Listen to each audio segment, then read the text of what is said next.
Oi pessoal, vamos lá começar a nossa aula de hoje. O tema é radiação. Vai nos acompanhar também bastante aí ao longo da química nuclear. Então essas aulas iniciais, como eu já havia falado, a gente está fundamentando bastante coisa, né?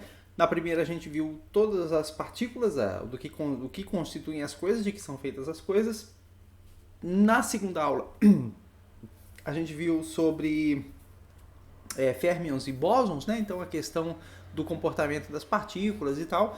E agora a gente vai começar a ver sobre radiação, que é um nome bem comum, vai aparecer várias vezes, então a gente tem que entender o que é radiação, como calcula a energia da radiação e vou dar para vocês também alguns exemplos de fontes de produção de radiação que a gente tem aí também. E aí a gente vai ver que alguns elementos químicos são fontes de produção de radiação. E é por isso, então, que a gente está tendo essa aula, ou seja, entender o que é radiação para daí, posteriormente, a gente fazer a relação com elementos químicos, né, cujo núcleo emite radiação, portanto, química nuclear. Tá bom, gente?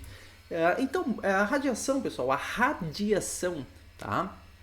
Ela é um fenômeno, ela é um processo de transferência aí de energia entre pontos do espaço. Então, eu levo a energia do ponto A ao ponto B, é um processo de radiação, tá ok? E aí, irradiação é submeter algo à radiação, ok? Então, se eu estou sendo irradiado pela luz solar, é porque está vindo energia pela luz solar, portanto, na radiação solar, que vai me atingir, ok? Uma lâmpada ligada emite radiação. E se essa radiação atinge um objeto, ela está irradiando esse objeto, ok? Então, irradiar é submeter à radiação e a radiação é o processo de transferência de energia. Bom, essa energia ela pode ser transferida aí no espaço por dois processos, dois tipos basicamente de radiação que a gente tem. São as radiações eletromagnéticas, tá bom? E as radiações particuladas ou corpusculares. Qual que é a diferença? A radiação eletromagnética, pessoal, é uma onda, tá? Então, uma onda eletromagnética, ou seja, um campo elétrico e um campo magnético que oscilam no espaço, né?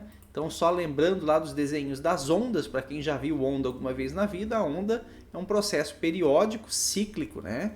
Então, ela tem mais ou menos essa cara aqui, ou seja, um campo elétrico oscilante, tá? Um campo elétrico que atinge um valor máximo, vai a zero, né? O eixo da onda marca aqui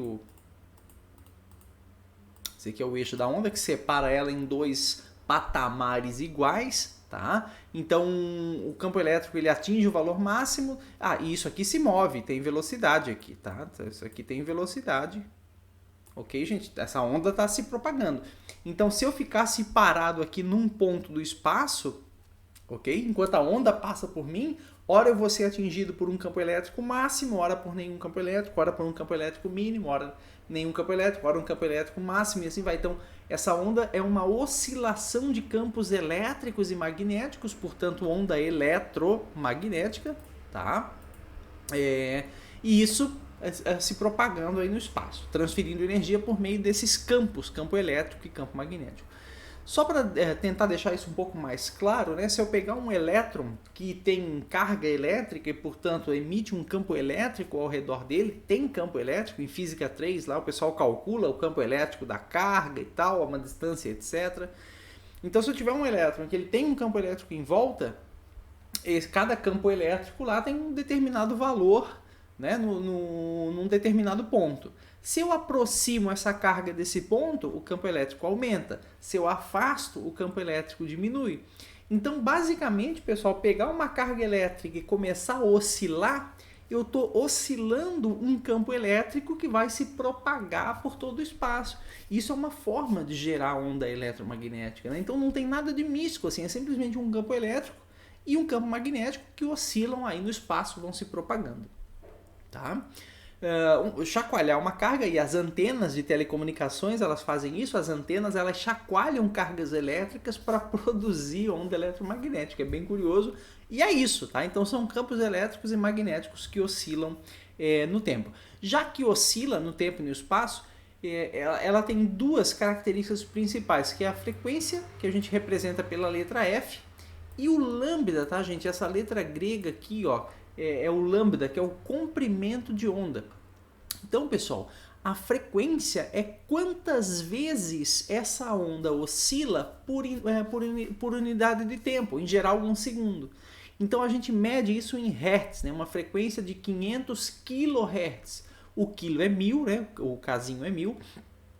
Então 500 kHz é uma onda eletromagnética que oscila 500.000 vezes por segundo. Então essa oscilação aqui, ó, sobe e desce, essa periodicidade, ela se repete 500.000 vezes em 1 segundo. Então essa é uma frequência de 500 kHz. Tá? A unidade do SI para frequência é Hertz. Ok? E o lambda é o comprimento de onda, que é essa distância que tem entre duas cristas ou dois vales sucessivos.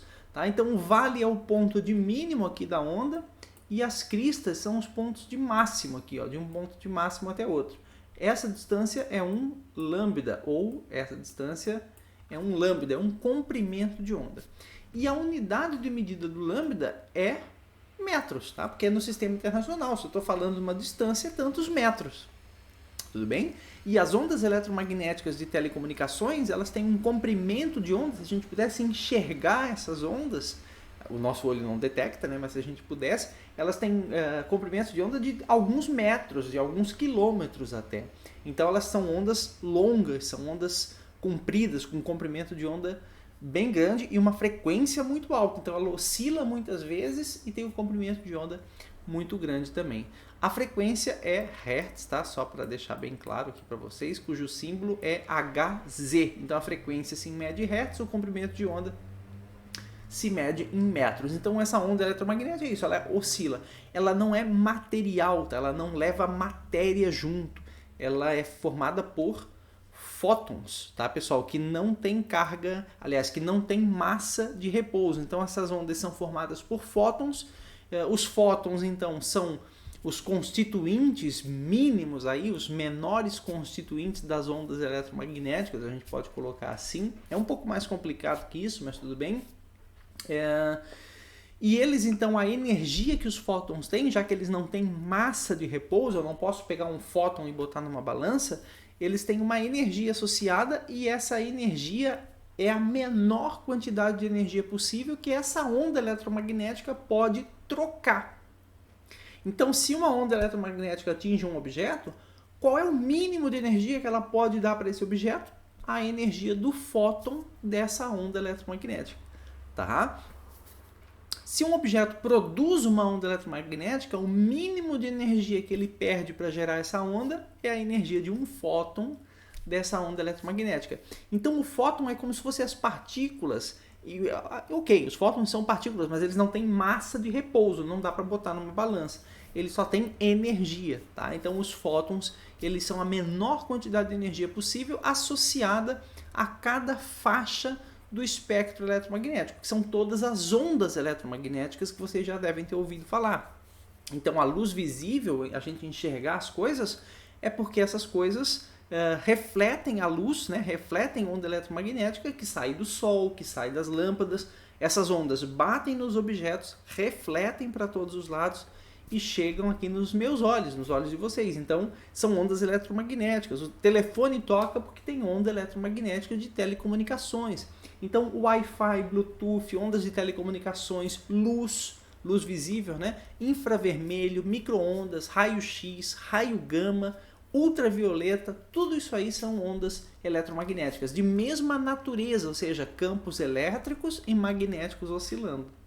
Aí você diz assim, tá, mas então o que diferencia um ultravioleta da luz visível, por exemplo, que forma as cores do arco-íris, né? Que é a luz visível? É só a frequência e o comprimento de onda, que são essas características das ondas. É isso que diferencia.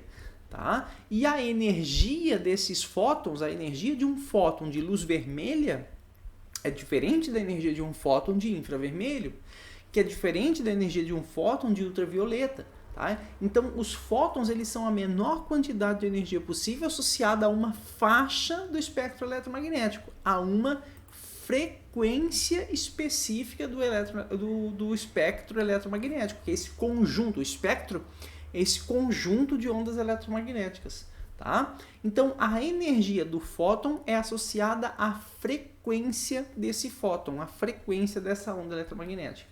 Então, quanto maior a frequência da onda eletromagnética, mais energia vai ter o fóton dessa onda eletromagnética, tá? Repito, quanto maior for a frequência, quanto mais vezes ela oscilar por segundo, quanto mais hertz, né, ela tiver, então maior vai ser a energia mínima, maior vai ser a energia desses fótons que constituem essas ondas. Beleza? Então as fórmulas que valem para as ondas eletromagnéticas, pessoal, essa aqui, ó, energia de um fóton, EN, energia, tá? Então a energia de um fóton é diretamente relacionada à frequência, portanto, HF, tá? Então a energia de um fóton de determinada frequência, repito, é HF. E H é constante de Planck, 6,63 vezes 10 a menos 34 joule segundo, isso aqui no Sistema Internacional de Unidades, tá? Então, frequência em Hertz, H, esse valor aqui, e aí você vai achar a energia de cada frequência de onda eletromagnética, energia do fóton, tá? De cada frequência de onda eletromagnética. Outra equação que vale para qualquer onda, inclusive para o som, para as ondas na água, onda na corda, velocidade é lambda vezes frequência, ou seja, velocidade de propagação, né? Essa onda se propaga, tem uma velocidade aqui de propagação. Então, velocidade é o comprimento de onda, que é essa distância entre dois vales ou duas cristas, tá? Então, o comprimento de onda vezes a frequência. Então, se eu tenho a velocidade e a frequência, eu acho o comprimento de onda. Se eu tenho o comprimento de onda e a velocidade, eu acho a frequência. Se eu tenho a frequência e o comprimento de onda, eu acho a velocidade. Beleza? Então essa é uma relação geral para qualquer onda. Só quero deixar o comentário que quando a gente está falando de ondas eletromagnéticas, né, a velocidade que todas as ondas do espectro eletromagnético possuem no vácuo, tá? É tudo igual. Elas se propagam com a mesma velocidade, que é a famosa velocidade da luz, que a gente representa pela letra C. Então, C é a velocidade da luz no vácuo, que vale 300 milhões de metros por segundo. É muito alta, é a maior velocidade que um objeto pode atingir no universo, a velocidade da luz. Tá? Então, 3 vezes 10 na 8 metros por segundo é a velocidade das ondas eletromagnéticas no vácuo. Se porventura falar qual é a velocidade, não der, por exemplo, não deu a velocidade do infravermelho, considera a velocidade da luz. Não deu a velocidade do ultravioleta, considera a velocidade da luz.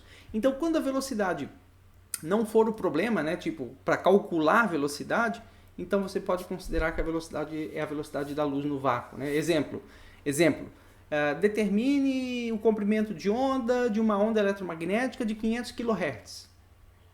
Tá, mas ele falou a velocidade? Não falou. Opa, então eu posso considerar a velocidade da luz 3 vezes 10 na 8. Tá? Agora ele diz assim, uma onda se propaga, na atmosfera ou dentro da água, tantos mil quilômetros em tantos segundos. Qual é a velocidade dela? Bom, agora eu não posso assumir que é a velocidade da luz no vácuo, tá? Porque agora eu pedi para calcular a velocidade naquele meio específico, etc.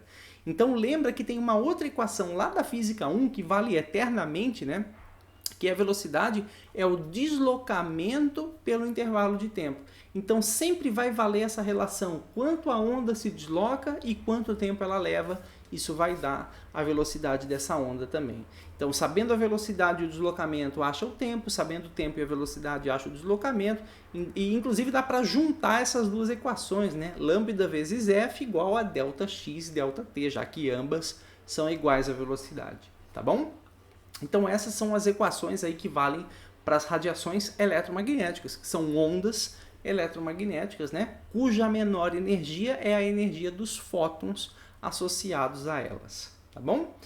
E por outro lado, aí a gente tem muito mais intuitivo, que são as radiações particuladas, corpúsculos, partículas. Então, se eu tiver um monte de elétrons, por exemplo, viajando no espaço, isso também é uma forma de radiação.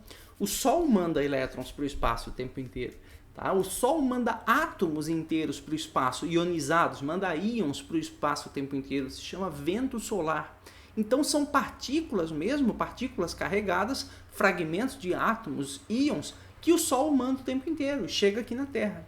Então existem também as radiações que são particuladas, que não são as eletromagnéticas, formadas por campos elétricos e magnéticos. Tá? São radiações que são partículas, corpúsculos, que viajam aí com certa velocidade e vão atingir os objetos e, portanto, podem depositar energia quando atingem esses objetos. Tá bom? Então são partículas mesmo se propagando com determinada velocidade aí no meio. E a energia, então, das radiações particuladas ou corpusculares, essa energia tem a ver com a massa dessas partículas. Então, por exemplo, um próton tem massa maior que um elétron, um íon inteiro tem massa maior que um próton, tá? E que um elétron, e assim por diante. Então, a energia das radiações particuladas tem a ver com a massa e com a velocidade.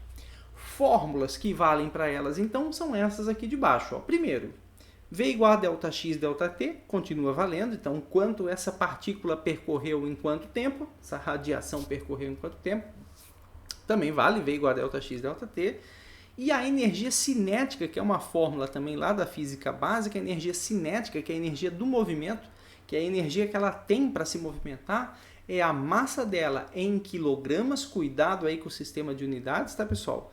Então, massa em quilograma, velocidade em metros por segundo, então massa em quilograma, velocidade ao quadrado, então velocidade em metros por segundo, dividido por 2, mv² sobre 2. É isso aqui. Agora, essas três fórmulas aqui do meio, só para destacar, tá, pessoal? Essas três fórmulas aqui do meio, elas são válidas quando você tem partículas se movendo com uma velocidade próxima à velocidade da luz. Tá? Então, nesse caso aí, em geral, a gente acaba fazendo a conta por essa fórmula aí de baixo. Então, a energia cinética, tá? É γ menos 1 vezes massa vezes velocidade da luz ao quadrado. M aqui, M0, é a massa da partícula, então a massa de repouso, tá? Por isso M0 aqui, então a massa de repouso, a massa que ela tem, quantos quilos ela tem parada ali, é a massa dela. O C é a velocidade da luz, portanto, esse mesmo valor aqui que a gente já sabe. E agora é γ menos 1. Tudo bem. Quem é gama?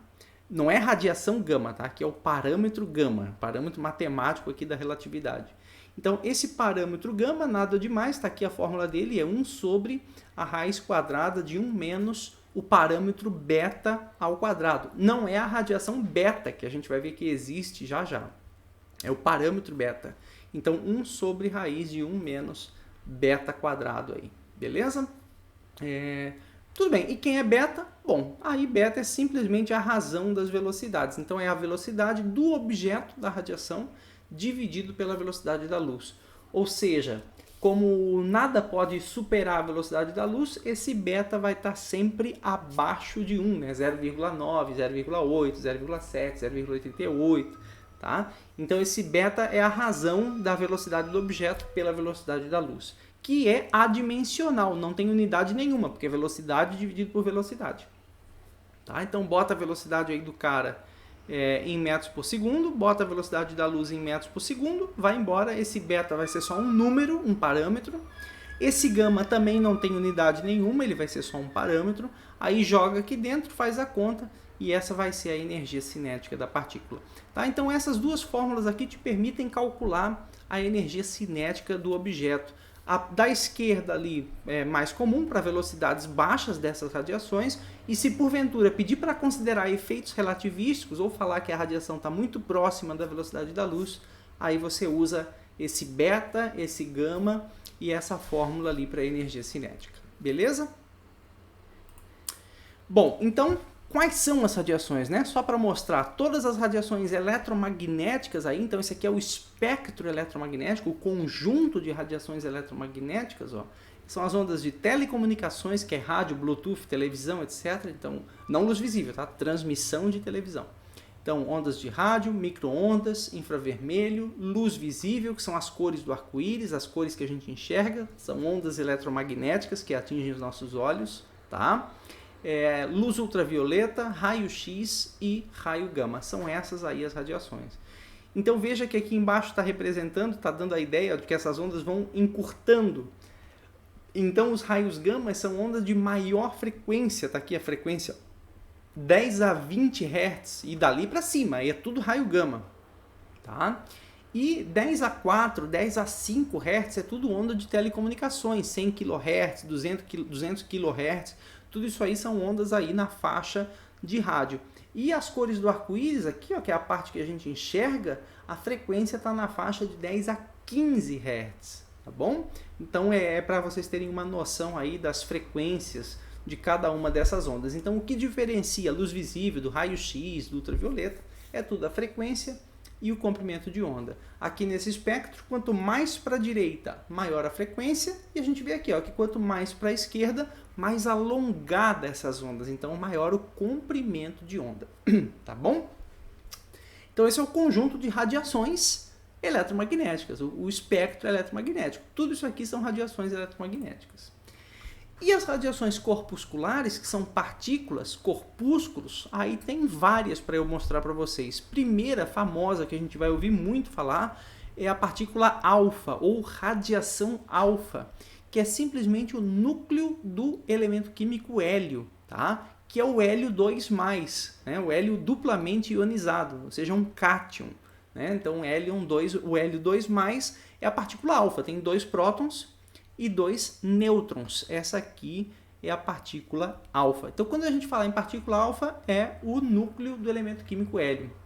Então, ele tem massa 4, né? 4 Daltons, a unidade de massa atômica, tem massa 4 e carga mais 2. Eu já falei isso na aula passada, vou repetir, né? Carga mais 2, menos 1 ou mais 1 é em relação à carga elementar. Então, quando eu falo carga mais 2, é mais 2 vezes a carga elementar, que é 1,6 vezes 10 a menos 19 coulombs. Tá? Então, a carga da partícula alfa é positiva 2 vezes 1,6 vezes 10 a menos 19 coulombs. Tá bom? Então, essa é a alfa. Aí a gente tem as radiações beta, que é o elétron e o pósitron. O pósitron, lembra que é o antielétron, é a antimatéria do elétron. Por isso, lá na primeira aula, a gente discutiu sobre antimatéria. Então, existem as radiações beta- e beta+. Beta- são os elétrons e beta+ são os pósitrons, que é a antipartícula do elétron. Tá? Cuida porque pósitron não é próton, hein, gente? Eu já falei isso lá, só estou me repetindo. Então, os pósitrons são as antipartículas dos elétrons. Então, é igual a um elétron, tudo que você imagina para o elétron é o pósitron, só que ele tem carga positiva. Tá? Então, a massa do elétron é 1.800 avos da massa de um próton, né, que é a unidade de massa atômica. Então, 1 sobre 1.800 Dalton, que é a unidade de massa atômica. Então, é uma massa muito menor que a massa do próton. A massa do elétron e do pósitron são massas bem pequenas.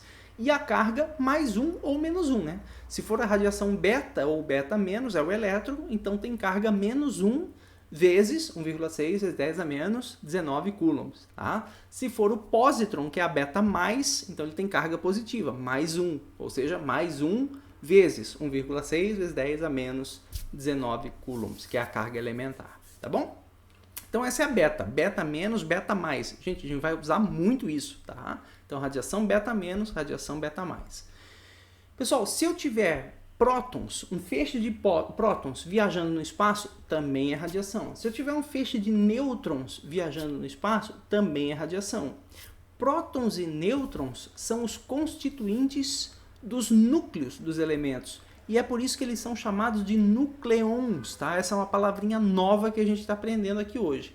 Então, quando eu falo em nucleon, eu não estou falando do núcleo. Eu estou falando de prótons e nêutrons. Prótons e nêutrons são nucleons. Então, se eu tiver um feixe de nucleons viajando, é radiação. Tá? Radiação particulada, radiação corpuscular, que são fragmentos de matéria ali. A massa é uma unidade de massa atômica, aproximadamente. Né? A massa do próton e a massa do nêutron são iguais a uma unidade, então 1 Dalton. Então, eles têm massa 1 e a carga é mais 1, né? Se for um próton, mais 1 vezes 1,6, tá? Vezes 10 a menos 19. Então, a massa é uma vez a carga elementar para o próton positiva.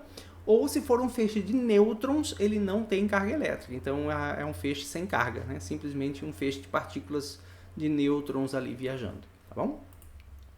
Bom, a gente ainda tem os átomos e os íons, como eu falei. O Sol manda um monte de partículas carregadas, íons, né? para o espaço o tempo inteiro, no chamado vento solar. Ele manda elétrons também, ele manda muita radiação eletromagnética também, por isso que o ultravioleta aí dá câncer, tá? Então tem de tudo aí, o Sol manda de tudo aí para fora. Átomos e íons ele também manda. Então, em geral, né, o Sol manda e a gente pode produzir esses feixes de átomos em laboratório também. A gente pega cilindros de gás aí, ioniza esse gás e a gente depois acelera num campo elétrico e aí ele vai formar um feixe de íons também. Então a gente consegue inclusive produzir em laboratório. E se ele atingir uma superfície, atingir um material, ele vai lá e começa a depositar energia nesse material. Então também é uma radiação, né? Uma forma de você transmitir energia. Então a massa depende do átomo, claro, né? Se for um íon de nitrogênio, um íon de oxigênio, um íon de hélio, um íon de hidrogênio, cada um vai ter uma massa diferente e uma carga diferente. Se é uma vez ionizado, duas vezes ionizado e assim por diante. Então as radiações corpusculares podem ser átomos inteiros viajando, podem ser íons viajando, são também radiações corpusculares.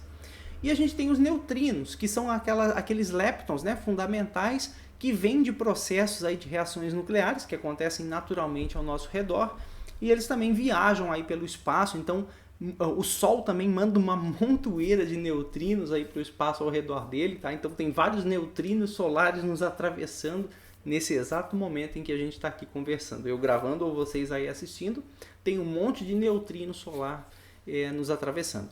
Então ele tem uma massa muito pequena, é muito menor inclusive que a massa do elétron, tá, gente? São as massas ínfimas aí, são as partículas mais leves que tem, por isso neutrinos, né, são bem leves, muito pequena. E a carga é nula, porque eles são neutros, tá? Não são os nêutrons, eles são neutrinos, eles são muito mais leves que os nêutrons e são produzidos em processos nucleares, tá? Esses são os neutrinos, que também formam radiações corpusculares. Bom, e aí de todo esse conjunto de radiações que a gente pode ter, sejam elas eletromagnéticas ou particuladas ou corpusculares, algumas delas são chamadas de radiações ionizantes. Então veja, isso aqui não é uma radiação, tá? Radiação ionizante é uma categoria onde algumas radiações eletromagnéticas e algumas radiações particuladas se enquadram dentro da categoria radiações ionizantes. E as que não se enquadram são chamadas radiações não ionizantes. Não tem criatividade nenhuma aí, né? Então, radiações ionizantes e não ionizantes. As ionizantes são aquelas que, quando depositam energia no átomo, elas têm energia suficiente para causar uma ionização, arrancar um elétron, tirar o elétron ali da onde ele está, naquele átomo que ele atingiu. Essas são radiações ionizantes. Aí você vai dizer, tá, mas e daí? Grande coisa. Não, grande coisa não. Porque é justamente, às vezes, essa formação de um radical, quando eu tiro um elétron, quando eu deixo um buraco de elétron ali, quando eu ionizo a minha amostra, quando eu ionizo o meu material, isso pode dar sequência a uma série de outras reações químicas. Então, as radiações ionizantes são as mais perigosas, inclusive para a gente. Então, quando a gente submete a radiação ionizante, a gente está submetendo a um risco muito maior do que se a gente se submetesse a uma radiação não ionizante, porque ela não tem energia suficiente para arrancar elétrons e causar uma série de problemas, inclusive no DNA, como o câncer, que pode gerar aí células cancerígenas, cancerosas, né? Cancerosas. Então, as radiações ionizantes, elas têm condições de arrancar elétrons e, portanto, gerar toda uma série de problemas, rupturas, formar radicais. Não que as não ionizantes elas não sejam preocupantes, elas também são. Ninguém sobe numa torre de televisão, numa torre de transmissão de alta potência e conta a história facilmente. A pessoa pode fritar lá em cima, mas não por ser uma radiação ionizante, porque as telecomunicações são radiações não ionizantes, elas não têm energia para tirar elétrons. O micro-ondas também não é ionizante, mas pode queimar, pode cozinhar se tiver em alta potência. Então não que não seja perigoso, mas é não ionizante, é menos arriscado, tá? Quando a gente submete a uma radiação não ionizante. Então, são ionizantes, pessoal, as eletromagnéticas acima da luz visível, tá, pessoal? Acima da luz visível, então, ultravioleta, raio-x e raio gama. Essas três aqui são radiações ionizantes, elas têm energia para arrancar elétrons ali do material onde elas atingem. E as particuladas são os raios cósmicos, que na verdade é um monte dessas radiações particuladas ali que eu falei, como os íons, os átomos, elétrons também fazem parte dos raios cósmicos, que são esses átomos e fragmentos de matéria que vagam pelo espaço e atingem a Terra. O Sol, por exemplo, manda vento solar, como eu falei ali, os raios cósmicos também, só que daí a fonte não é o Sol, a fonte pode ser várias outras fontes aí pela galáxia e até outras galáxias, inclusive. Então são fragmentos de partículas que acabam vagando aí pelo espaço, são os raios cósmicos. Então, são ionizantes também a alfa, que é o núcleo do elemento químico hélio, né? Se ela bater, ela tem condições de tirar a energia ali e arrancar elétrons. As radiações beta, tanto faz a beta mais ou a beta menos, então também é uma radiação ionizante. Feixes de íons também são ionizantes. E os nêutrons, os prótons também são raios cósmicos, né? Então os nucleons, né? Os prótons são ionizantes, as beta mais e beta menos são ionizantes, feixes de íons e átomos também são ionizantes. E os nêutrons, feixes de nêutrons, eles são indiretamente ionizantes, ou seja, como eles não têm carga elétrica, é muito difícil eles conseguirem ser absorvidos pelo elétron, ali interagir com o elétron e tal. Mas na base da porrada, como ele é uma partícula bem pesada, ele pode acabar colidindo ali com os átomos onde ele atinge e, por consequência, gerar ionizações. Então eles são considerados indiretamente ionizantes. Aí. Eles em si não são ionizantes, mas eles conseguem causar ionização pelas colisões que eles acabam gerando ali no processo. Então eles também são ionizantes. Tá? Veja que os neutrinos não são ionizantes. Tá? Neutrino não faz parte das radiações ionizantes. Então os neutrinos eles interagem muito fracamente, eles são muito levinhos, então eles passam pela gente e não causam nada. A gente é atravessado por milhões de neutrinos o tempo inteiro e não sofre nada, nenhum dano aí com isso, porque eles não são ionizantes, eles interagem muito pouco, nos atingem, nos atravessam na realidade e vão embora. Esses são os neutrinos. Então, das particuladas, os neutrinos não são ionizantes, tá bom? Beleza, e algumas fontes aí então de radiação, só para mostrar para vocês. Primeiro, corpos aquecidos com temperaturas acima do zero absoluto são fontes de radiação eletromagnética, tá? As estrelas, que está aqui, é um exemplo clássico. Então, as estrelas, elas brilham justamente porque elas têm alta temperatura.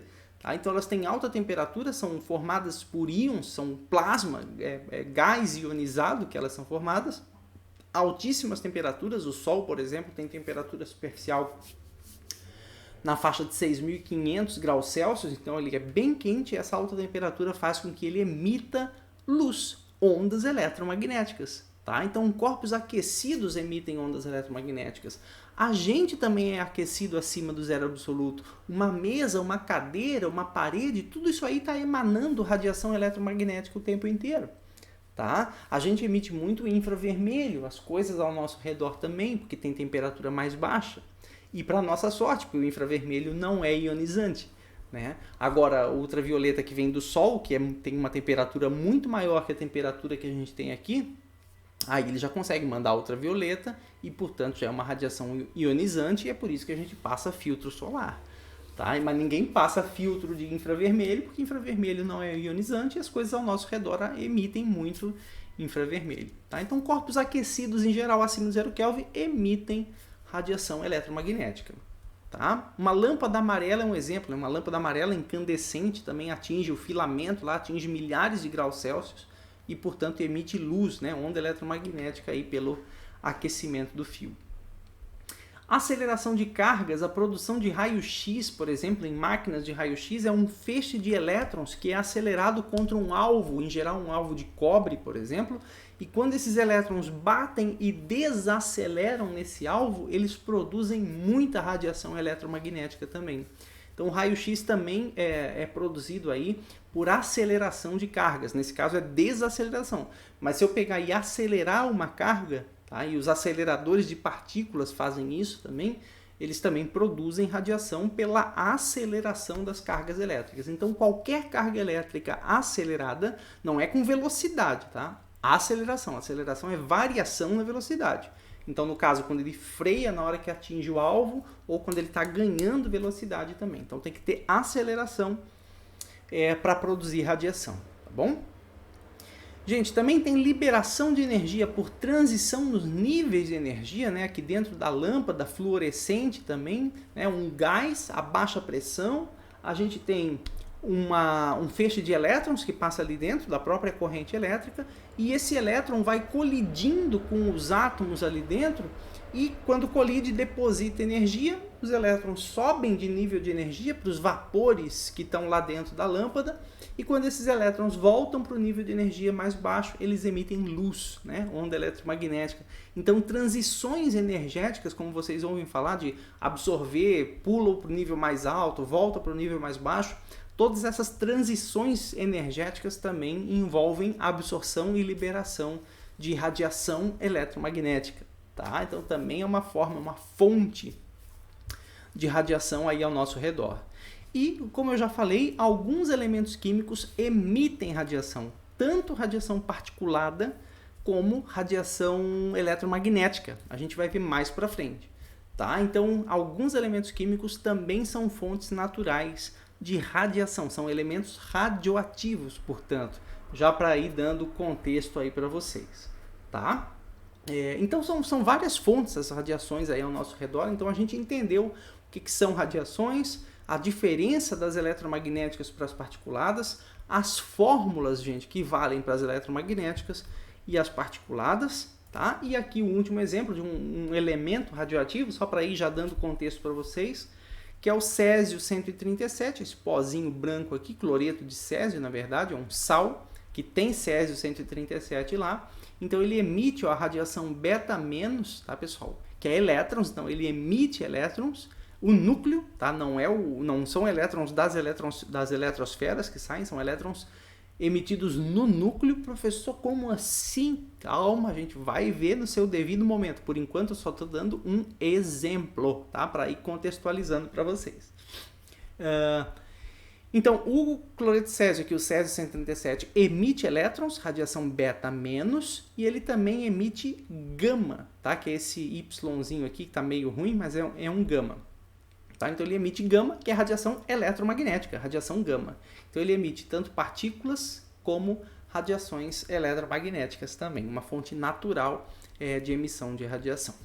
Tá, beleza? Então a gente viu o que são radiações, quais tipos são, os nomes delas, pessoal, e como que a gente calcula as energias dessas radiações aí, que a gente vai precisar muito ao longo do nosso curso. Beleza? Então é isso, nossa aula de hoje. Um abraço e até a próxima.